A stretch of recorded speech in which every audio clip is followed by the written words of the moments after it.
Hello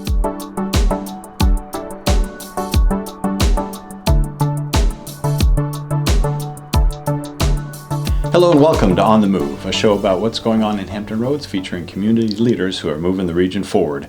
I'm Thomas Becker with Hampton Roads Transit, and today we welcome Sherry Dawson, HRT's Director of Transit Development. Sherry is overseeing an initiative called Connecting Chesapeake, a study evaluating the need for high-capacity transit service in the city. Welcome, Sherry.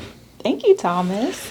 For those who are not familiar with Connecting Chesapeake, could you give us an overview of what it is and what it's designed to do? Sure. So Connecting Chesapeake is really a collaboration between Hampton Roads Transit and the city of Chesapeake to look at high capacity transit and how can it align with where the city is growing, but also how can it build on a regional transportation network.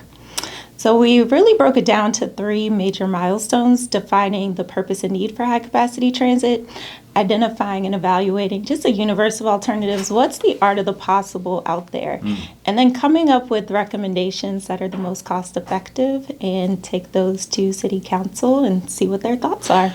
Let's take a step back. Could we define what high capacity transit is? Sure. So what I like to tell people, it really focuses on three things. It's moving more people faster and more frequently. So that's my elevator pitch for what high capacity transit is.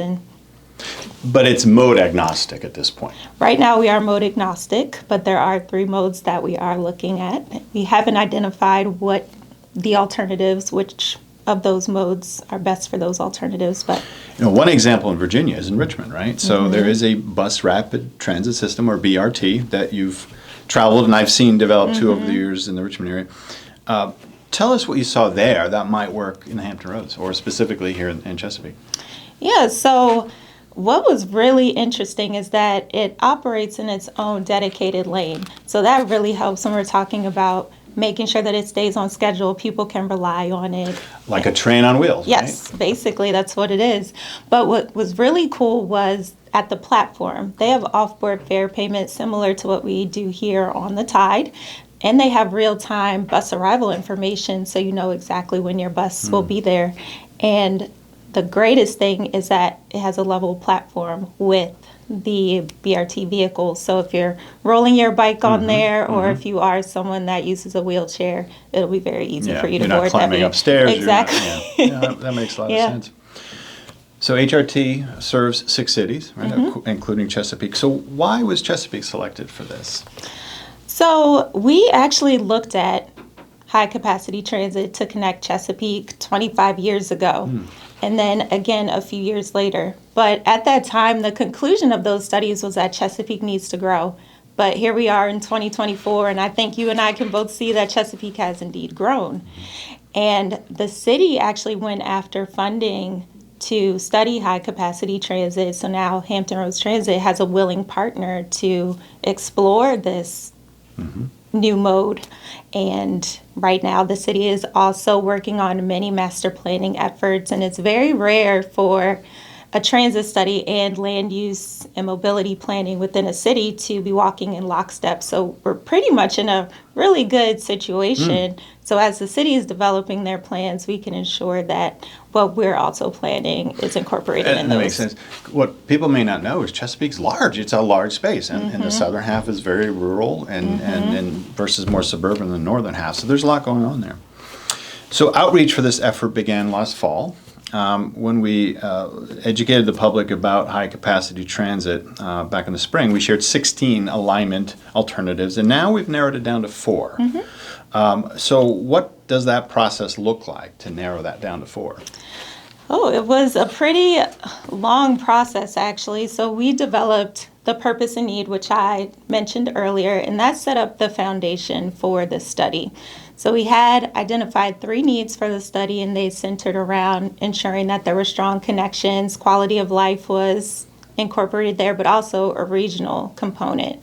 And through those needs, we developed goals and objectives to really measure how each of the alternatives ranked against each other. So instead of an alignment just scoring well in one area, the ones that advanced scored well over a series of criteria. So we went through that process, looked at all 16, and 4 actually came up to the top. And take us through some of those options, and we'll have visuals up on the screen as you Yeah. talk. So, Yeah, so we have 2 on the west and 2 on the east. The 2 on the west are going to be more direct. So when I say more direct, they're going to get you from point A to point B a lot quicker.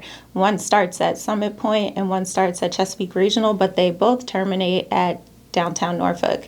And then when we look to the east, those are more coverage routes. So you'll see that they kind of wind a little bit, but they do serve Chesapeake Regional Medical Center, Summit Point, Greenbrier, but one actually expresses on I-64, so it misses those populations on Military Highway, but one alternative does capture those. okay.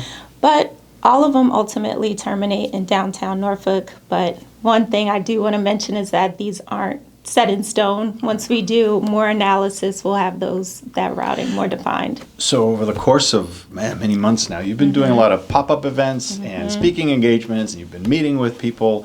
What have you heard, and what are some of the questions that you're getting? And online too. And we'll have that website on here as well. But what are some of the questions you're getting? The question we always get whenever we go out to the public is, when is light rail going to Virginia Beach? So that's always number one. But also people are saying, okay, light rail is one of those high capacity transit options. Well, why aren't we just expanding from the current light rail in Norfolk? But then we'll get questions like, well, what about Hickory? What about Western Branch or Edinburgh? And then we get into questions like, well, how much is this going to cost? How will we fund this? And then what is the timeline? When can we really see this come to fruition? So we'll take that point. What is the timeline? I know we're talking a long-term, big picture at this point, but do you have any guesstimate on that?